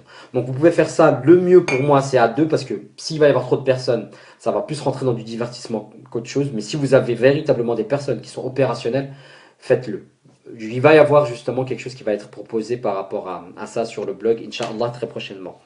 Comment savoir si on se trompe lorsque l'on révise vu qu'on ne regarde pas son mushaf? Alors tout dépend en fait du type de révision. Tout dépend du type de révision. Parce que vous pouvez très bien en fait vous dire, ben, aujourd'hui je vais lire et juste après je révise. Par exemple, là à l'heure actuelle, en fait j'ai remis ma session intensive. J'avais prévu une session intensive de révision pendant ma Umrah. Comme j'ai été malade, ça n'a pas été possible. Alors je l'ai reporté et je suis encore à l'heure actuelle dessus. Voici en fait la session de révision, comment elle se déroule. Le matin après le Fajr, j'écoute et je lis dans le Mus'haf. La partie, donc le juz en question. Donc après le Fajr. Après le Dhuhr, je ne fais que écouter et je suis, au niveau de la récitation, qu'au niveau de l'écoute. Pardon. Ensuite, le soir, le juz en question, je le révise. Je le révise comment? Non, voilà. En fait, ce que je fais, c'est que le matin, c'est un juz que j'écoute et que je lis. Je fais ensuite un hizb après Dhuhr, un hizb après le Maghrib, selon la même méthodologie. Elle consiste en fait à quoi? À mettre tout simplement dans les oreilles le shir, et ensuite, juste après, donc je fais une sourate, par exemple, là tout à l'heure, je vous ai dit, c'était sourate al-Haqqa. J'ai écouté le shir, sourate al-Haqqa, et juste après, j'ai écouté le shir et j'ai récité en même temps que lui, et juste après, j'ai récité tout seul. Et demain matin, donc avant le Fajr, à ce moment-là, je ne ferai que quoi? Je ne ferai que réciter sans rien. Donc sans mushaf, sans écoute. C'est ça, c'est une programmation. Pourquoi? Parce que je me détache au fur et à mesure des supports que j'ai pu avoir. Dans un premier temps, je révise avec le mushaf et avec l'écoute, mémoire auditive, mémoire visuelle. Dans un second temps, je révise uniquement avec la mémoire auditive et ensuite sans mushaf. Et ensuite, le lendemain, toujours pour bien consolider le cerveau avant et après après la nuit de sommeil, eh bien je le refais, mais sans mushaf et sans rien. Donc voilà, ça c'est ce que je vous conseille. Salam alaikum akhi Mourad. Wa alayka salam wa rahmatullah akhi Abdul Rahman. Qu'Allah te bénisse. Amin. Wa iyyak. As-tu des techniques de mémorisation particulières? Après, Abdelrahman, j'en ai une qui est sur le blog, c'est celle-ci. Après, on parle de particulière. J'ai vu en fait qu'il y avait des mind maps qui étaient faites. Donc, c'est-à-dire que, par exemple, pour chaque verset, vous faites un petit dessin qui permet de symboliser. Il y a aussi ce qu'on appelle un autre truc qui s'appelle la carte mentale, qui est différent de la mind map, où en fait ça consiste à, par exemple, pour une page, vous mettez. Enfin bref, c'était des techniques qui pour moi n'étaient pas adaptées à la mémorisation du Coran. Quand on parle de méthodologie, quand je parle de méthodologie, moi, c'est plutôt au niveau de la stratégie à avoir pour faire en sorte que la mémorisation soit la plus efficace possible. Dans ce sens-là, oui, il y a une stratégie qui est mise en place. Et donc, Akhi Abdulrahman, en plus, comme on est déjà mis sur Facebook, envoie-moi un message en privé et je te ferai parvenir tout ça, Inch'Allah. Barakallahu fik. Sabrina esthétique, salam alaikum. Dis-moi, je ne sais pas lire l'arabe, alors je lis mon corps en français le dernier tiers de la nuit. Comment faire pour apprendre facilement l'arabe? Barakallahu fik. Alors, alhamdoulilah, on arrive à une époque où on peut très bien apprendre à lire l'arabe par internet. Donc il y a différents instituts qui proposent différents cours. Moi j'ai eu l'occasion d'en tester un qui est fait pour les enfants, mais qui est très accessible pour les adultes également, qui s'appelle J'apprends l'arabe avec Talamise. Et wallahi, franchement, quand le frère il me l'a présenté, qui m'a demandé de le tester, j'ai vraiment été sous le charme, parce que le truc il est super bien fait. Et moi, je m'étais souvenu que lorsque j'ai appris l'arabe, appris à lire l'arabe à 17 ans, j'ai appris alors que j'étais parti en vacances en Algérie. C'était sur des CD-ROM qui étaient pour enfants. Donc, on fait abstraction du côté pour enfants, mais pour se concentrer en fait sur l'essentiel et l'apprentissage de l'arabe. Et franchement, il était super bien fait, le truc il est super complet. Barakallahu fik au frère Moussa Abou Youssouf qui a fait un énorme travail par rapport à ça et qu'Allah le rétribue grandement. Je vous conseille vraiment d'aller y rendre. D'ailleurs, vous pouvez également aller sur le blog, il y a un article qui s'intitule J'apprends à lire l'arabe avec Talamise et vous aurez toutes les informations à ce sujet. Salam alaikum, j'apprends vite, mais le problème est que je suis trop paresseuse. Pas de courage, subhanallah. Un conseil, s'il vous plaît. Rappelez-vous pour qui vous le faites. Vous le faites pour Allah, subhanahu wa ta'ala. Alors continuez, avancez. Et faites des du'as. Faites beaucoup de du'as. Faites aussi des sadaqas et faites beaucoup d'istighfar. D'accord? Donc, c'est pareil. Il faut que nous ayons la baraka d'Allah Azza wa Jalla, sinon on n'y arrive à rien. Allah Jazak, qu'Allah t'accorde le paradis à toi et les musulmans sincères. Amin. Puis encore un qui s'est improvisé shir, j'en peux plus. Non, je me suis jamais improvisé shir. La preuve, c'est que je parle pas de fiqh. Je suis simplement un frère. Je n'ai pas l'ambition d'être un shir. Je n'ai pas l'ambition d'être ousted. Je n'ai pas l'orgueil de ça. Je ne suis qu'un abid. D'accord? Je parle uniquement de méthodologie. Si je parle de fiqh, je ne parle pas sans preuve et je ne fais que transmettre les avis des savants qui sont unanimement reconnus. Donc voilà, je n'ai pas la prétention d'être shir. Pas du tout. Donc désolé. Salam alaikum wa rahmatullahi wa barakatuh. Peux-tu nous parler du statut auprès d'Allah de celle qui aura appris le Coran par cœur le jour du jugement? Alors la première des choses, c'est que le Coran viendra en intercesseur. Il y a un hadith du prophète sallallahu alayhi wa sallam qui dit que le Coran viendra en intercesseur. Donc quand on pense au châtiment de la tombe, qu'est-ce qui va nous protéger en fait du châtiment de la tombe? Le Coran. Il y a aussi un hadith qui est dit qu'il nous sera demandé, une fois qu'on sera passé outre-tombe, de réciter le Coran. Et qu'au fur et à mesure où on récitera le Coran, il nous sera demandé de réciter le Coran comme on le faisait ici-bas, et au fur et à mesure où on récitera le Coran, on s'élèvera en degrés et on s'arrêtera au niveau où on arrivera. Donc votre salut, en fait, notre salut dans l'au-delà, dépend également de notre relation avec le Coran. Et également, en fait, pour moi, c'est un des plus beaux hadiths à ce sujet-là, c'est que nos parents auront une couronne en fait sur leur tête, du fait que leurs enfants ont mémorisé le Coran. Donc voilà ce qu'il en est.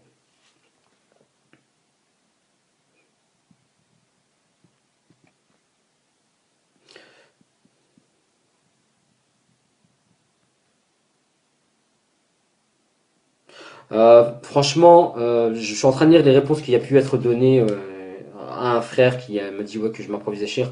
Perdez pas de temps. Wallahi, perdez pas de temps. Il y a forcément des personnes, ça va pas plaire à tout le monde. Euh, on vit dans un monde où même Allah Azza wa Jalla ne fait pas l'unanimité, alors c'est pas moi qui vais faire l'unanimité. Alors Wallahi, ne perdez pas de temps. Si ça vous convient, mais ne répondez pas. Euh, on n'a pas de hasanat si on ne lit pas en arabe. Si vous avez forcément une récompense, mais vous n'avez pas la récompense qu'on parle quand on dit que chaque harf amène 10 hasanat. Ça, c'est certain, parce que la harf arabe et la harf française, ce n'est pas la même chose.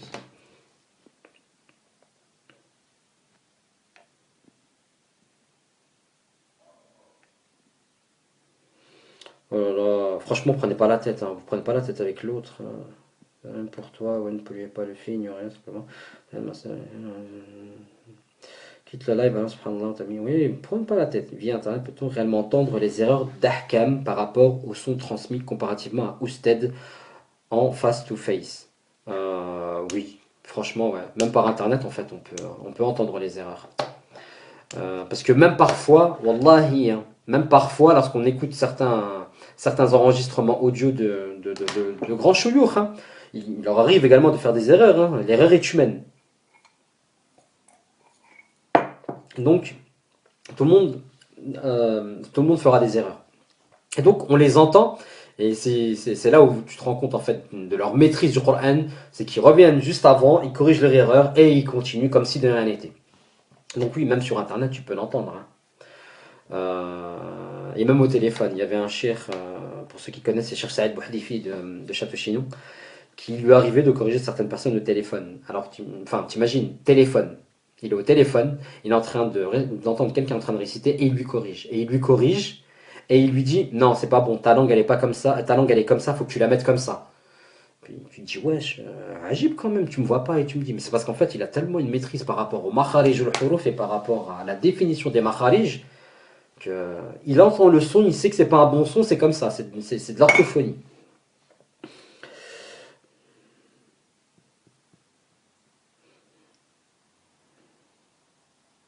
J'aurais une question en privé concernant mon programme. Je pourrais vous la poser par message privé sur Facebook quand je vous envoie un mail, mais peut-être que vous n'avez pas vu. Renvoyez-moi le mail s'il vous plaît.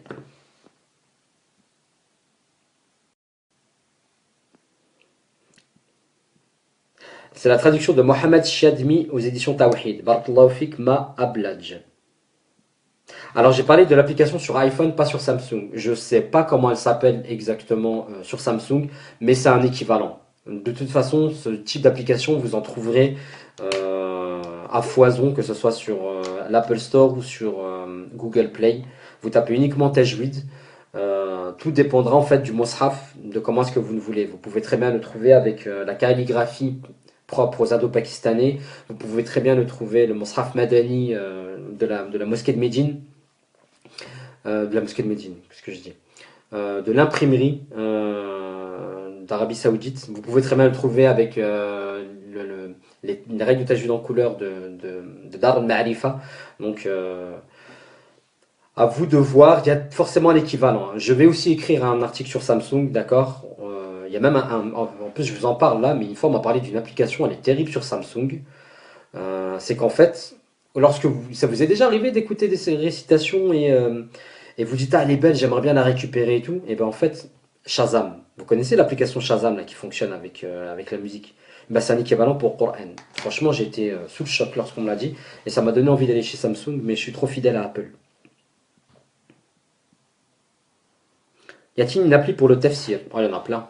Franchement, t'appeler tafsir, j'en connais pas forcément.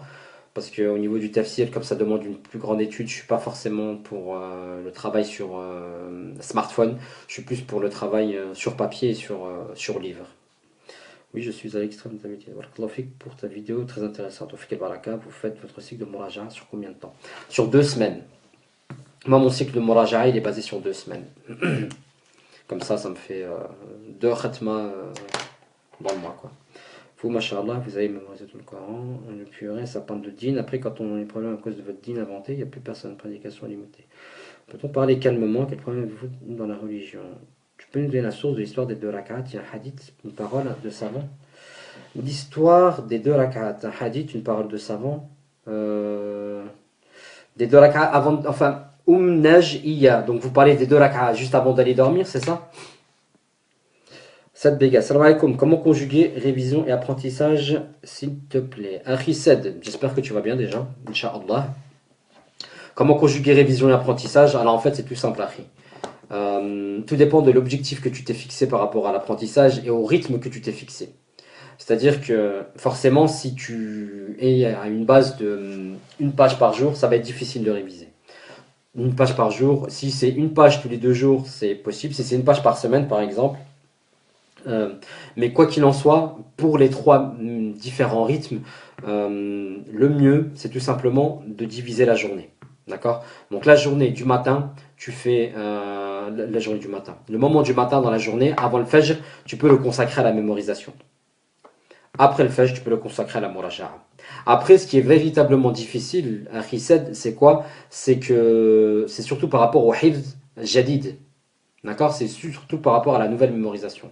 Ça va demander de la mémorisation particulière. Et c'est toute une méthodologie et toute une programmation qui est particulière et que ce serait compliqué en fait d'en parler maintenant parce que ça revient par rapport à une déclinaison sur 90 jours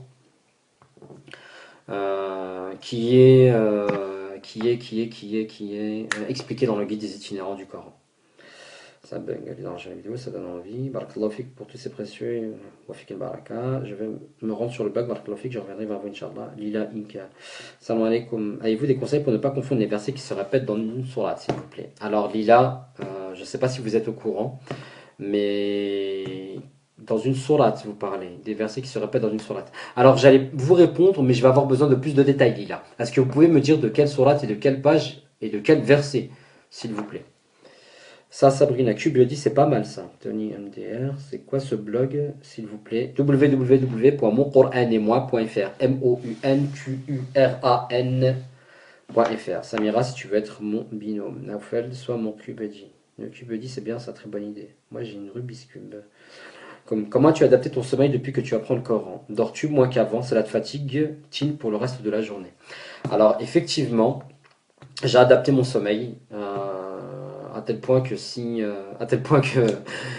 quand je me lève à 7h du matin, j'ai l'impression d'avoir fait une grasse matinée, subhanallah. Mais j'essaie en fait de me performer encore, hein, parce que j'ai un réveil qui se tourne aux alentours entre 4h et 5h du matin.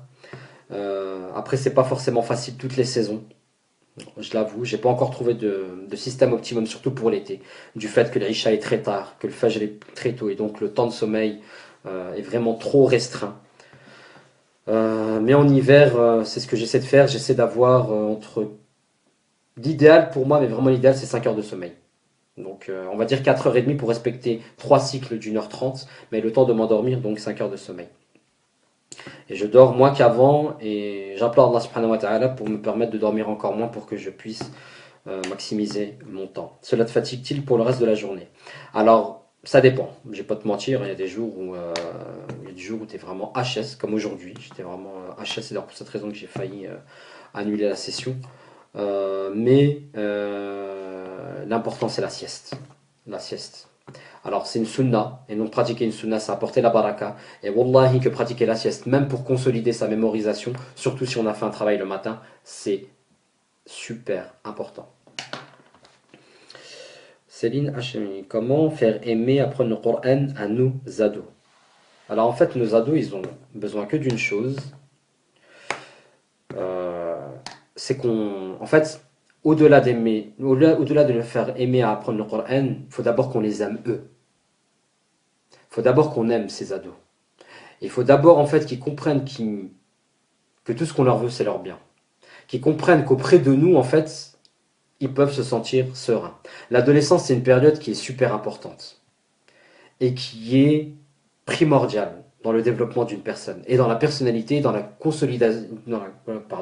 consolidation de sa personnalité et surtout de sa spiritualité. Alors il faut qu'on développe d'abord une relation de proximité avec ces ados, qu'on les fasse venir vers nous, qu'ils soient tranquilles avec nous, qu'ils aient envie de se confier à nous, qu'ils aient envie de nous parler.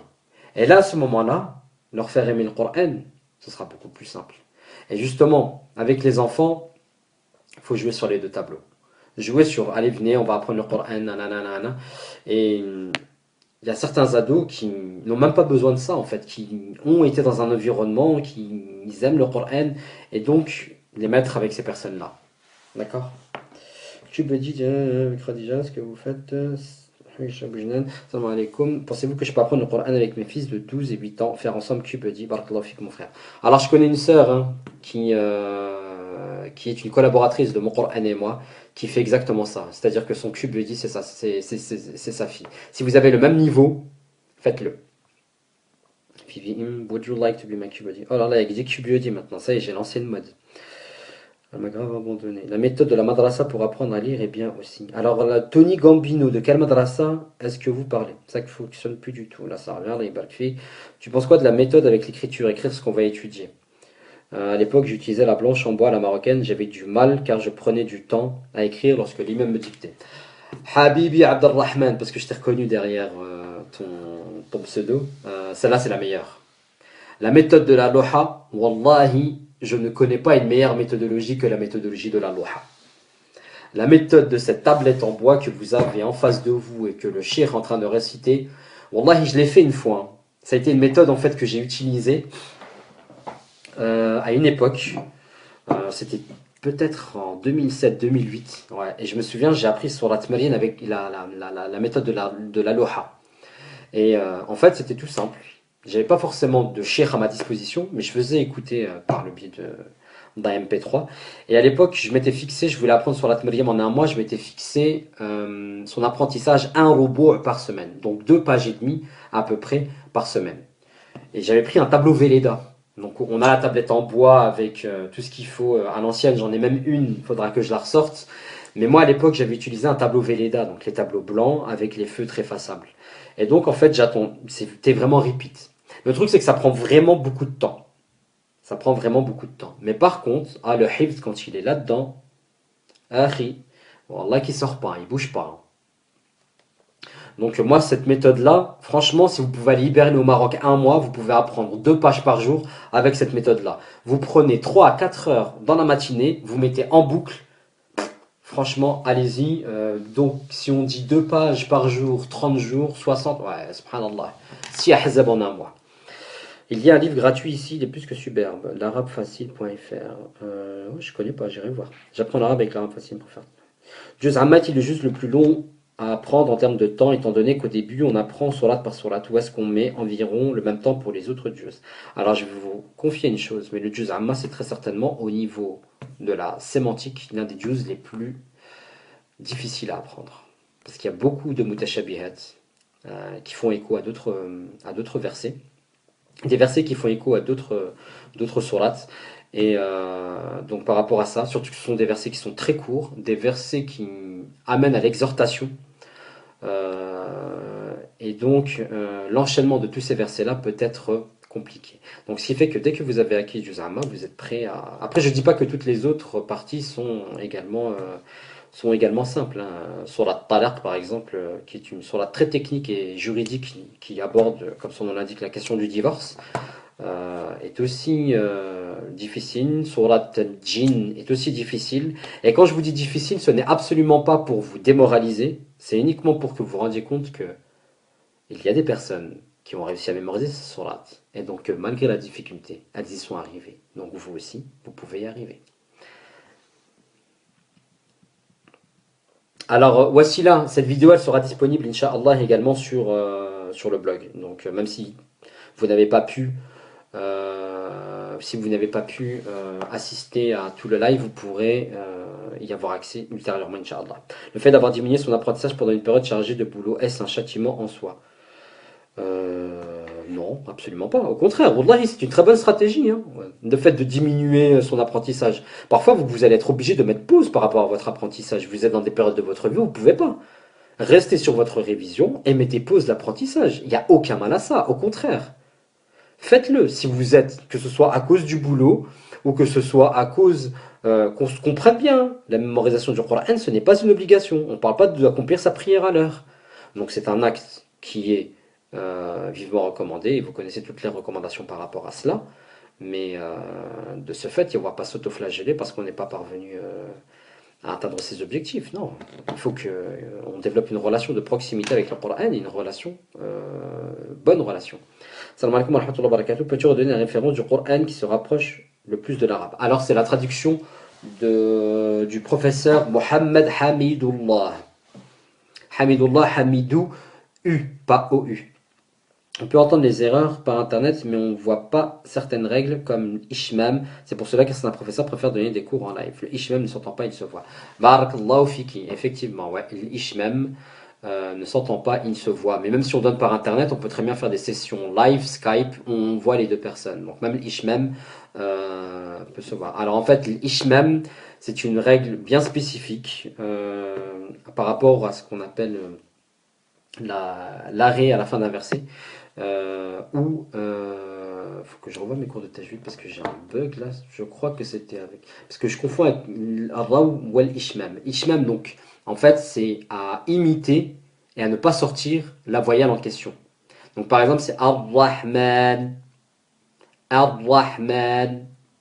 Donc, je dis ar-Rahman, mais avec mes lèvres, je montre que c'est une dhamma à la fin.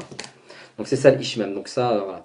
Fait sur Samsung au top du top. Donc Zayan nous dit par rapport à une application sur Samsung qui s'appelle Hafid H2AF Abu Lujan ibn Mas'ud. Salam alaikum, vous connaissez le hadith qui parle de celui qui entreprend d'apprendre le Coran et qui meurt avant d'avoir terminé, et dans sa tombe un ange viendra l'aider à terminer son apprentissage. Est-ce que ce hadith est sahih? Jamais entendu parler de ce hadith. Allahu a'lam.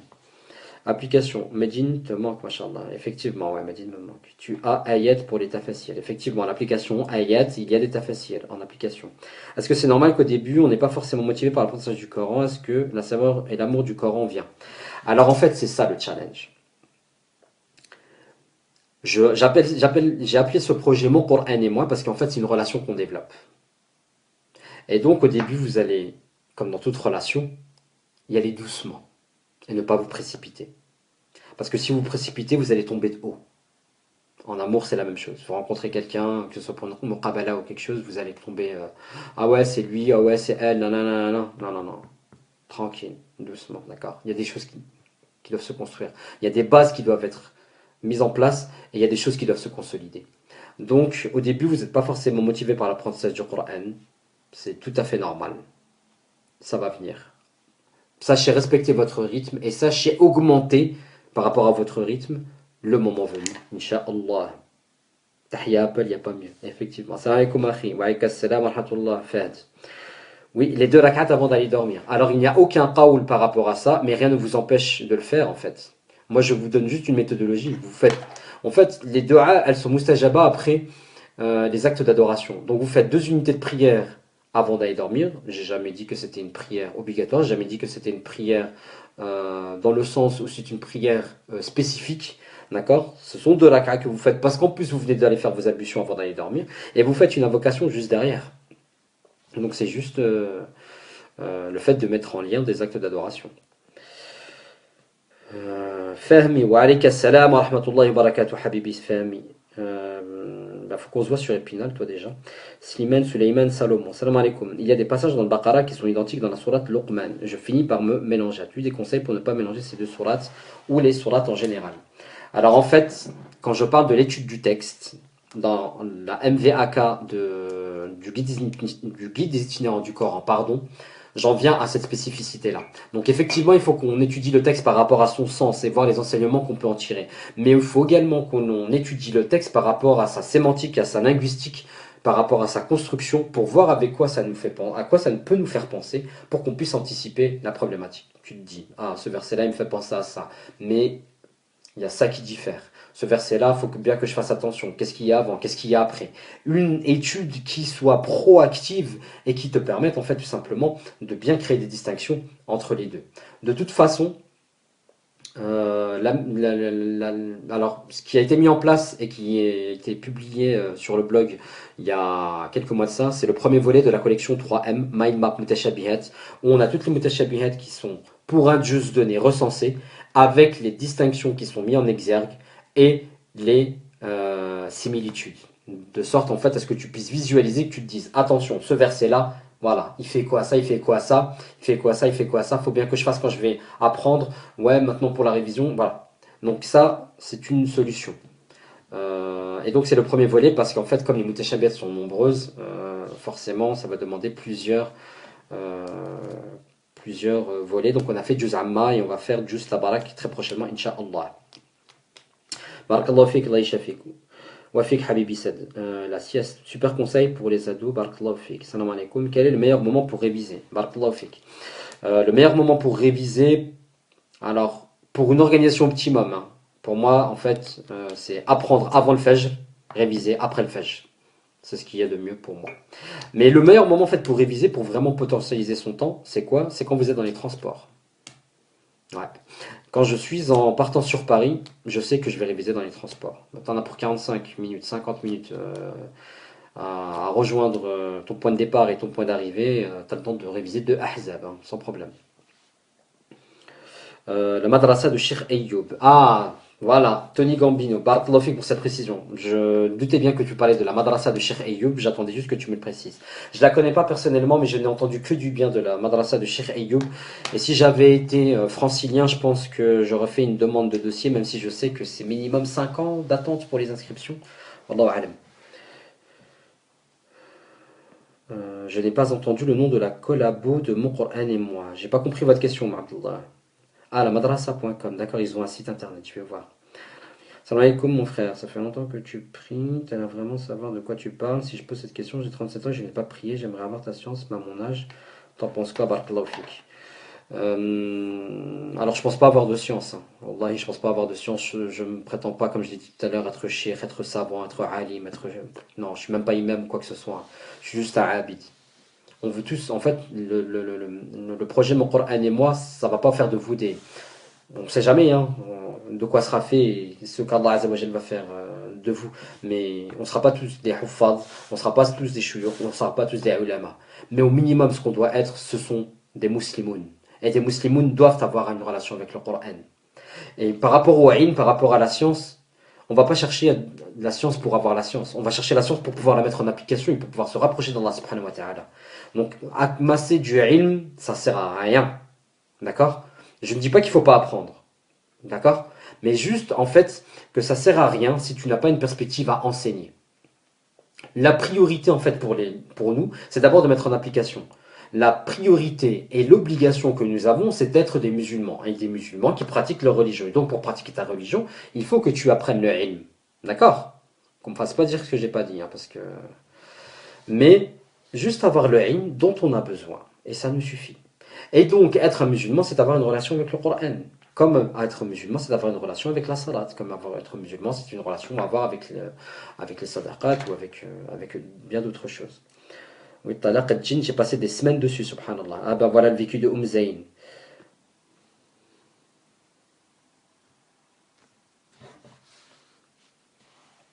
Que le...